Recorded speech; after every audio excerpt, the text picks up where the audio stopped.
Welcome, everyone. My name is Philip Mondor, CEO and President of Tourism HR Canada. Thank you for joining us for this final session of the Labour Market Forum 2021. Heather and Pat are assisting me with monitoring the chat function.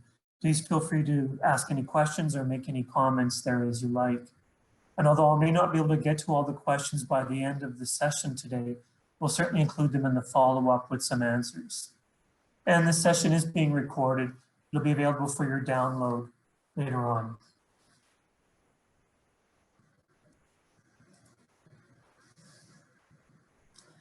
You were all provided a copy of the Workforce Shortfall Report as a backdrop to this year's Labour Market Forum. The four themes depicted by the icons on the screen, supply, skills, sentiment, and strategy, carried through in all of the 12 sessions. Unlike a conference, the forum is or was designed to have you feed into the subjects that are presented. This shapes the recommendations on the policies and programs moving forward. Today's session will focus on the top concerns for the tourism workforce for 2021. It will be a reflection of what we heard and learned over the past 4 days, and this will be used to further advance workforce recovery efforts. So just what are the issues? On day one in the opening session, I said that the challenge we face with the labor market are complex and vast, most centered on the needs related to the supply of workers or skills and the mobility of the workforce. I frequently use this slide and found myself adding it to this deck at the last minute. It turns out that these three pressing questions I'm often asked and the ones that preoccupy a lot of the good work of the team at Tourism HR Canada are tied to these three dimensions. And these are the same questions that persisted over the last 4 days.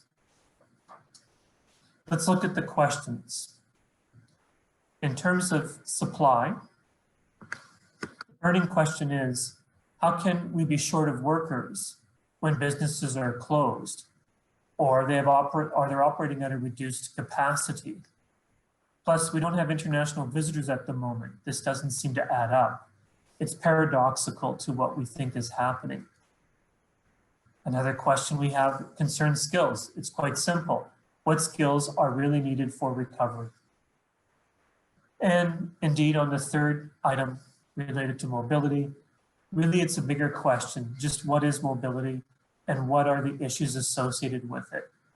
To that point, I'm just going to add here for a moment that it concerns both learners and workers. It's about having them at the right place and the right time. In fact, mobility came up more frequently in this year's conference than we would normally see. So people without jobs, jobs without people. It's the common mantra that sums up some of these sentiments. By the end of this session, hopefully, these will be answered and there will be an increased understanding and appreciation of the complexity of these issues. Let's start with the top line outcomes of the forum. The overriding messages or themes that have emerged or reinforced over the past 4 days are captured in 3 simple points. 1, there is a widespread agreement that recovery of the sector will be long and protracted. There is corroborating data from Destination Canada, Stats Canada, McKinsey, Leger, Conference Board. There was materials commissioned by national associations. And it wasn't just what we anticipated or saw in Canada, but it was information that was happening globally with sources like the World Tourism Organization. And indeed, the labor market data from this organization all pointed to very similar recovery timelines. Recovery is expected to be slow and gradual and not significant until the summer of 2022. We have a tough season ahead. Recovery is tied to vaccination timeline and the hope that further variants will be contained. You may recall that Alana Baker, Senior Director of Policy and Public Affairs with the Hotel Association of Canada, said in her presentation that they are now facing critical turning point in their sector. She spoke to several examples that provided insights into how critical is the situation. She said things like, no corporate bookings this summer and very little evidence of bookings for Q4, which is usually the season for the lucrative conventions and meeting business. that the timing of the opening of the international border will be too late to benefit from the otherwise significant market that they appreciate in the summer. That often accounts for as much as 80% of the revenues for the entire year. She also mentioned that the chance to attract or host major festivals and cultural events is suppressed at the moment because there's so much uncertainty. We also heard from Vince Accardi, VP, Stakeholder Relations and Business Development with the Tourism Industry Association of Canada, and from Olivier Bourbeau from the Policy and Public Affairs candidate from Restaurants Canada. They too had very similar messages. So it will be likely next May or June before we can talk about recovery. That's a year from now. And that means that businesses have gone or will have gone from somewhere between 12, maybe even up to 24 months without revenues. And we know all regions were impacted.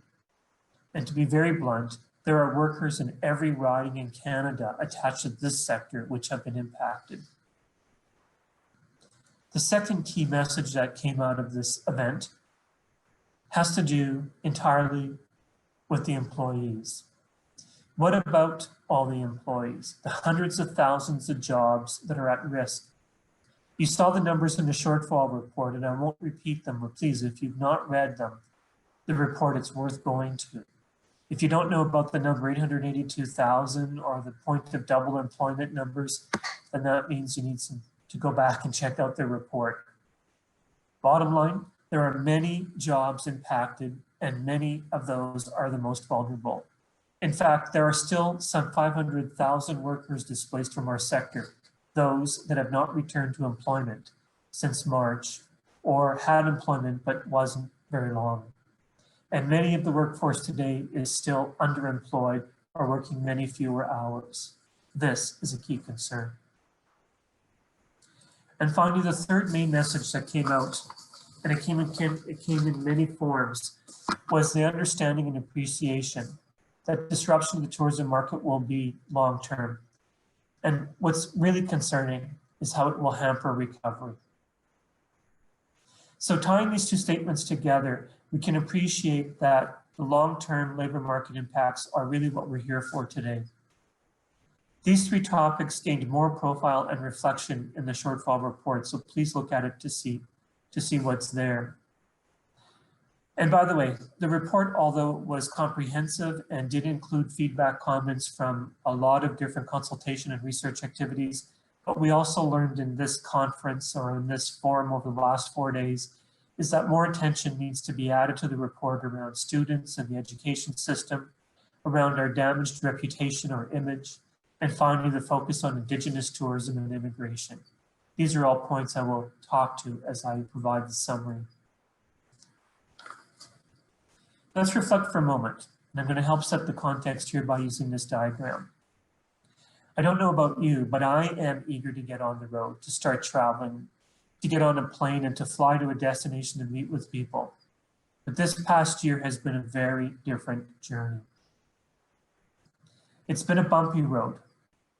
We've had to move cautiously and often came to dead ends. At times, the visibility was unclear. We were not sure what direction to take. It felt like we were going in circles. And there were times that stood still or seemed to evaporate increasingly. Operators became weary and tired as they continued to navigate the many challenges on the path that seemed to have no end. Today, the tank is nearly empty. These operators are running on fumes. Not all the obstacles are behind us.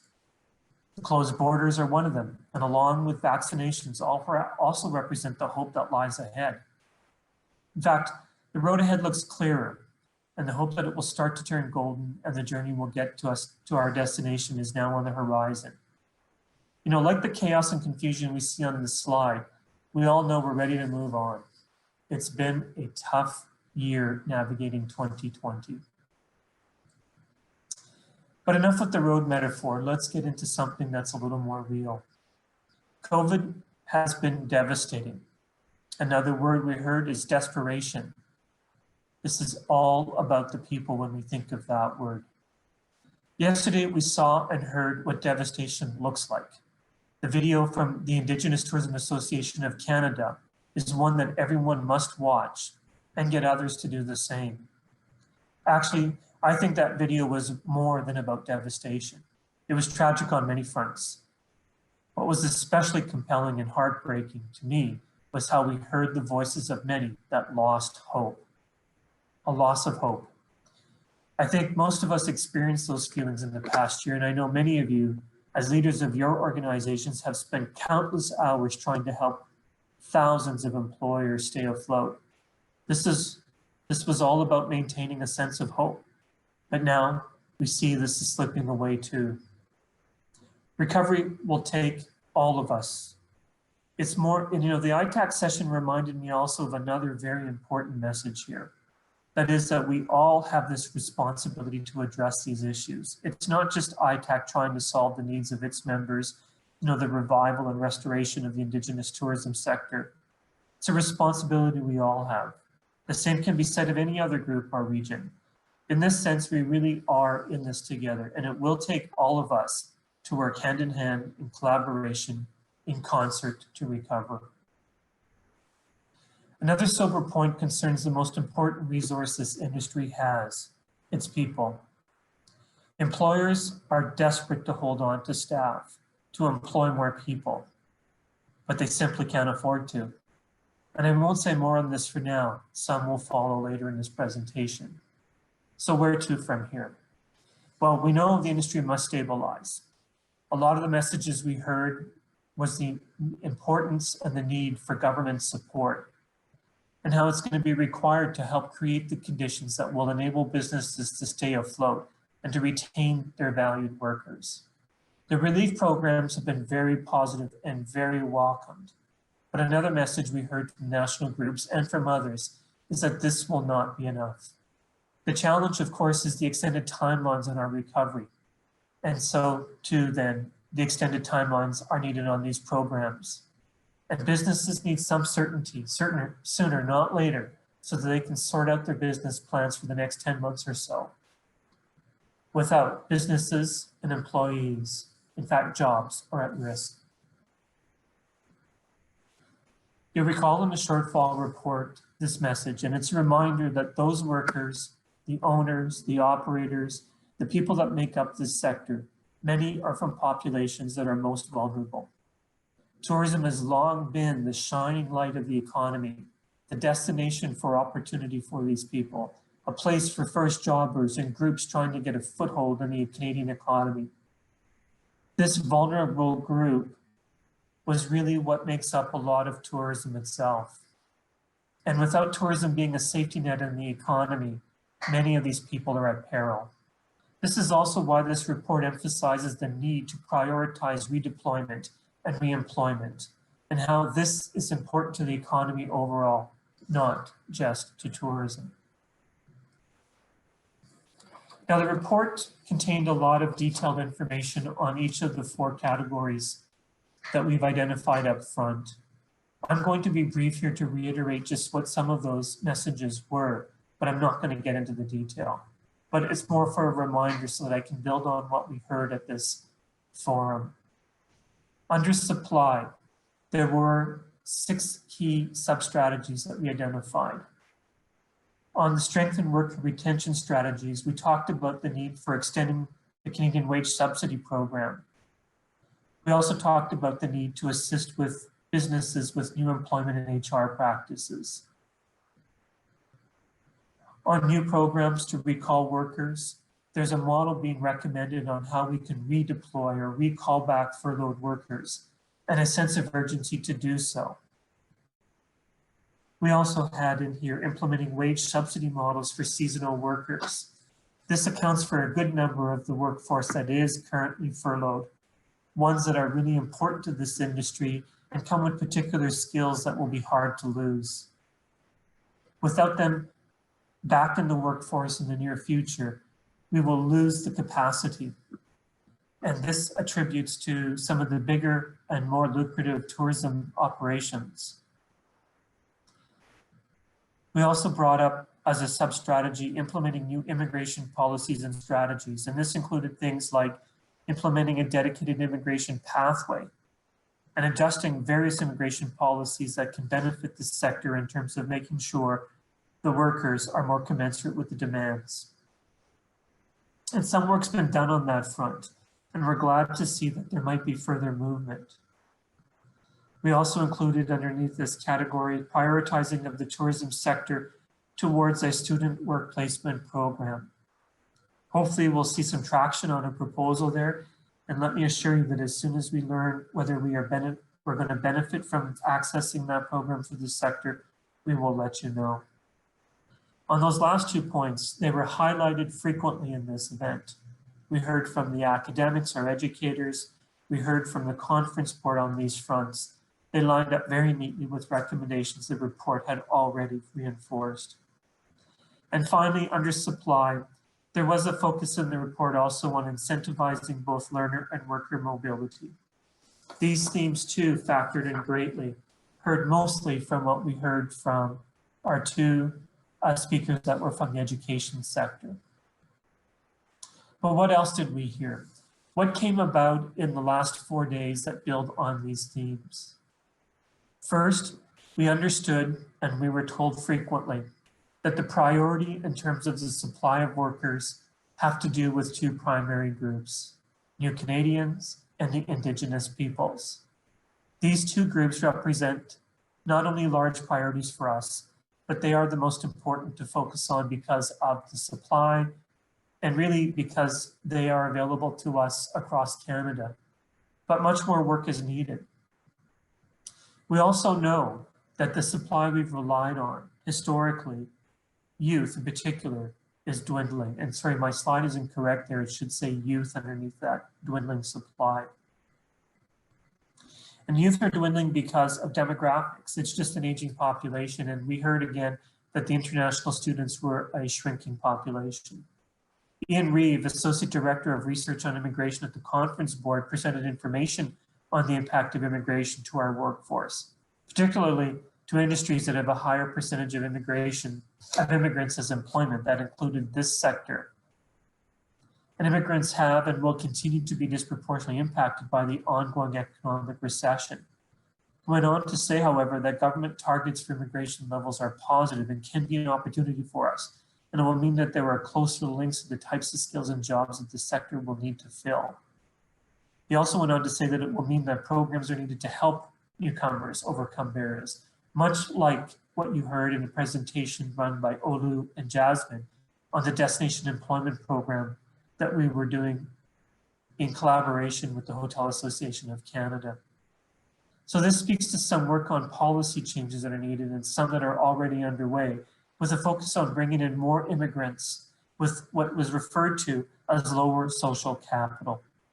This lower social capita is really jargon that government uses that includes things like bringing in people with so-called lower skills, like language skills that are not proficient in English or French or in other areas.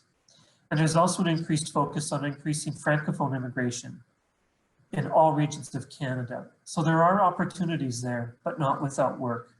Coordination, governance, and programs are necessary in order for us to benefit from these, to be part of a bigger plan. It's something that Tourism HR Canada is well experienced in. We also heard as part of this, I think I'll move forward with this because that's also misplaced. Sorry about that. That's my last minuteness. Let's move on to the second category on skills for a moment. Again, in the shortfall report, we talked about the need for training, reskilling, upskilling, whatever form.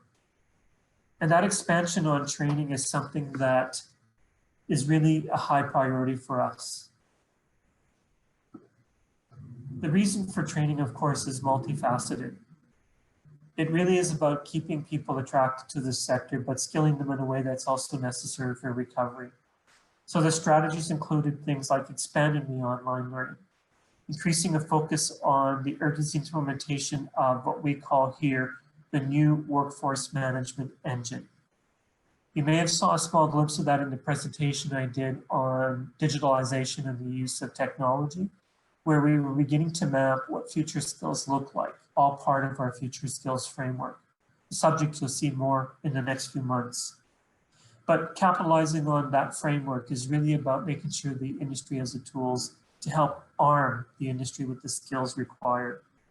And finally, we included underneath this category the need to have funding and programs to support the skills transition for the underrepresented groups, those most vulnerable. And here again, Indigenous and New Canadians are the priority that have been identified. But what else did we learn at the forum? Well, we learned, and it was reinforced many times, that skills really do matter. In fact, they do have to be prioritized. Why? Because it's about retaining the workers we have. It's about attracting more. And in fact, without the right skills, we will not be able to recover, and businesses will not be able to build in the kind of resilience to move forward. Without it, of course, we are losing our competitive edge globally in terms of tourism as a destination. We're losing access to the markets. And we also learned that there are skills that are more important than others. Transferable skills became a big theme. But one thing I wanted to underscore and highlight again, that a large of the issue around skills have to do with business skills. They have to do with the owner, operators, the managers. In fact, we think that the bigger investments are needed with that category of people. It's all about the business transformation that's underway and how these skills are something that businesses did not necessarily have in advance. So we also know from the report that this is really going to be linked to a lot of virtual learning experiences and to credentialing, the need to demonstrate that people are qualified in these areas. Sentiment front is one category that seemed to be emphasized more than any of the other four themes at this year's forum. Sentiment is referring to the challenges we faced with reputation. There are, of course, several strategies that we identified in the report. Of priority to us is the continued labor market research for the sector. It is our one barometer that gives us an idea of what the sentiment is, but it's more than that. It's giving us the data to arm us with the kind of intelligence to build the arguments, to demonstrate success, to actually chart the way forward and giving us the informing strategies in order to move forward. So naturally, that is really fundamental to us driving where we need the sentiment to go, not just where it is. We included underneath this pillar as well, establishing a recognized accreditation program to promote Canada as a new guaranteed safe destination. And we do know there's a lot of these already underway, that there are different initiatives and that some coherence is required around those programs. But what's really in our viewfinder as well is launching or relaunching, I think might be a better term, of an employment campaign. Something that we used to do fairly well with a large program we called Discover Tourism. But unfortunately, that has waned a little bit, and it is a question of resources. But boy, this forum has really highlighted the need for us to try to revive that, bring it back. And it is a priority in our interest to try to find resources to do so. You know, most alarming though, we presented data on how the deficit of workers is only going to get to be more difficult for us. Many workers are not going to return to jobs even when they are restored. And in fact, even hanging on to the workers we have today is getting more and more precarious. Of course, without workers, we're not going to be able to rebound and recover, even when the demand starts to increase. There's lots of reasons why we're not going to see them come back. The report outlines, I think, 9 of them or 10 of them, and indeed there are others, by the way. So slow recovery is going to make this worse. It means that our efforts to attract and retain become one of our biggest concerns. After all, without workers, this industry has no capacity. It is all dependent on workers themselves that drive the tourism product, the tourism experience. So sentiment became a theme that showed up frequently. In one session, Callum McDonald presented data on the actual trends we saw with respect to sentiment, and he honed in on the research around public sentiments. As we heard from the national associations earlier in the week, the sector had a damaged reputation. A lot of it centered around concerns of safety, of health, of good workplace conditions, of precarity of employment. We also, of course, heard on the reputation concerning the enrollments in the education system. First, we heard from Maria and Tammy from George Brown, and later from Frederick from the Ted Rogers School of Tourism at Ryerson. For example, Tammy indicated that their projections showed a 76% decrease in domestic student targets, 54% decrease in international student targets. Frederick has similar data to show the challenges at hand. Main issue, the sector is not seen as a career option. There's no sense of job stability. There are limited access to work placements. We know there's massive transformation underway in the education system, a demand for new delivery models. Curriculum is under reform. There's a lot of complexity involved here, and it goes beyond the institution. It really is about how the colleges and the universities have to work differently with employers, and how employers have to engage with this sector in ways they never thought of before. We've got a lot of work ahead of us. A key theme that emerged as well was the imperative around community partnerships, and how partnerships are really going to be central to survival of this sector, but about the return of workers. And of course, we heard a lot on mental health. And in fact, there's been a session dedicated to that, and it's a growing concern. But it highlighted a little bit about really a reflection on that number one point, and how this is really changing the nature of the work itself, but how employers have to step up. And it's not just about their workers, it's also about their own health. So there's a lot wrapped up in this general comment around sentiment, but clearly there's a lot of work to be done in this industry to make it an attractive destination for people.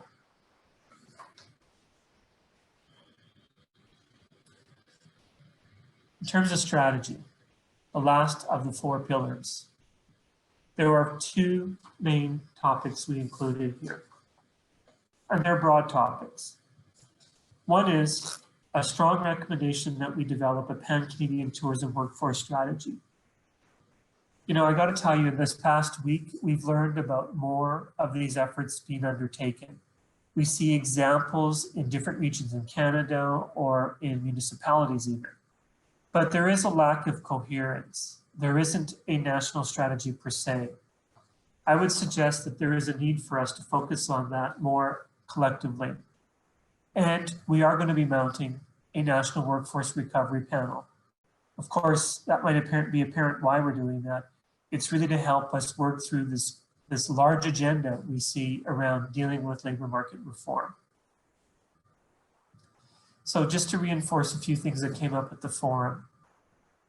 In terms of labor market strategy, a pan-Canadian one, work has started.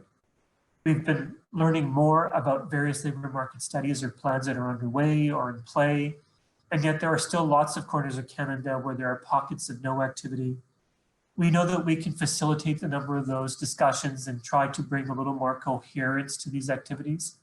We think this is important because there should be a common voice and more consistent messaging. This is important from a policy lens so that we can build stronger arguments collectively, so that we can benefit from shared resources and the intelligence that we are gaining elsewhere. Comparative data also becomes a big part of the message. If you're in British Columbia or Ontario or any other region for that matter, and you want to really demonstrate whether the investments we see from public funding or on different program efforts are paying off, it's really about being able to compare what those results look like based on activities elsewhere, and actually looking at the kinds of strategies and exercises that others are trying, seeing what sticks, what works, and being nimble and adjusting. That's why a national plan matters.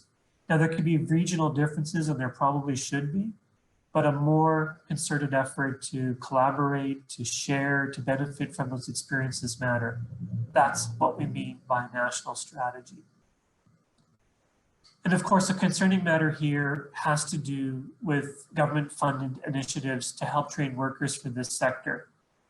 There is something that our team has been identifying recently, and I was reticent to put up a screen to show some examples. In fact, I chose not to in the end so I wouldn't get in hot water, but it's driving us crazy. There are both federal and provincial funded initiatives at the moment that are trying to attract workers from this sector very deliberately to train them to go elsewhere. So not only are we up against our own image challenges, we've actually got governments working hard with big money, in fact, to attract workers from this sector to go elsewhere. And so our strategy work has to bump up, and it's going to be a focus moving forward. Now, I'm going to use this next short piece to hopefully carry out the last message and help propel us forward. And I'm going to use this map as a place to do so. Just want to remind everyone about just what kind of reach we're talking about. You know, we throw the term out there all the time, tourism, and I think we all have an idea in our head what that is. And after all, we're all part of that sector. But perhaps maybe people don't just really appreciate just how big we are. You know, in terms of employment, we represent 10% of the labor market. I mean, we've got more displaced workers right now than most sectors have employed, period. It's a concern. So let's just illustrate this in a very micro kind of way, just by populating this map with an example of what you would expect. So here are some examples of the kinds of services attached to the tourism industry. And by the way, it's not a complete list. It's not at all a definitive list, but I just wanted to provide a little bit of a sample, an example, sort of an image for a moment. So we know in any given community, there will be travel services. There'll be destination marketing organizations.